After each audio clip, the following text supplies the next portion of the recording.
হাসনাত আব্দুল্লাহ অথবা সার্জিস আলম অথবা সমন্বয়করা তারা কোনো কিছুর অংশ না।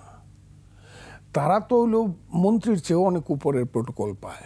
কি 2 জন করে প্রত্যেক জায়গাতে ইউনুর সামনে গিয়ে বসে এইভাবে পায়ের উপরে পাও তুলিয়া, 5 জন করে বসে ডিসির অফিসে, সচিবালয়ে, প্রত্যেকটা সেক্রেটারি এবং প্রত্যেকটা ওই যে উপদেষ্টার অফিসে, নামটা মনে মন্ত্রী কই আমি উপদেষ্টা কই আর লাভ কি, এদের অফিসে প্রত্যেক জায়গাতে মিনিমাম 5 উপরে 15 জন বৈষম্য বিরোধী ছাত্র আন্দোলনের নেতারা এখানে তারা এটা পরিচালনা করে। এটা মন্ত্রী বা এটা সচিবের ব্যাপার না, এবং তাদের ডিকটেশনে এটা পরিচালনা হয়। কত চাকরি হবে, কোথায় কার ট্রান্সফার হবে, একটা ট্রান্সফারে কত টাকা নেওয়া হবে। ইভেন কিছুদিন আগে বাংলাদেশের বিভিন্ন জায়গাতে স্বাস্থ্যকর্মী নেওয়া হয়েছে ওয়ার্ড লেভেলে, সেইটাও জামাত বা ওই যে বৈষম্য বিরোধী ছাত্র আন্দোলনের স্যারেরা যাকে স্লিপ দিছে তা এই চাকরিটা প্রথমে 60% নিতে হয়েছে সিভিল সার্জনকে।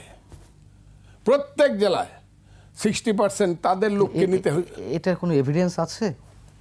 মানে আমি একটু নিজে সাংবাদিকতার দৃষ্টিকোণ থেকে জিজ্ঞাসা করছি। এরকম গুঞ্জন আমরাও শুনছি না তা না, গুঞ্জন অবশ্যই রয়েছে, কিন্তু বাস্তবতার জায়গা থেকে কোনো এভিডেন্স কি পাওয়া যাবে? আচ্ছা, এই যে কয়েকদিন পরে, এখন তো উত্তর থেকে বাতাস আসছে, কয়েকদিন পরে যে দক্ষিণ থেকে ফাল্গুন মাসে দক্ষিণা বাতাস আসবে, আপনি কি বাস্তব কোনো এভিডেন্স দিতে পারবেন? দেখেন আপনি নাকি ফিল করেন? সেই ফিলিংয়ের জায়গা থেকেই আমি ফিল করি। আমার ফজলুর রহমানের 60 বছরের ফিলিংস মিথ্যা হতে পারে না। আমি আমার জেলার কথা বলছি। আমি আচ্ছা, সবাই আমাকে বলে আমি পরীক্ষা দিছি এবং আমি 1 নম্বর হব, কিন্তু যে পরীক্ষার দরজায় দাঁড়াইছে সে চাকরিটা পায়।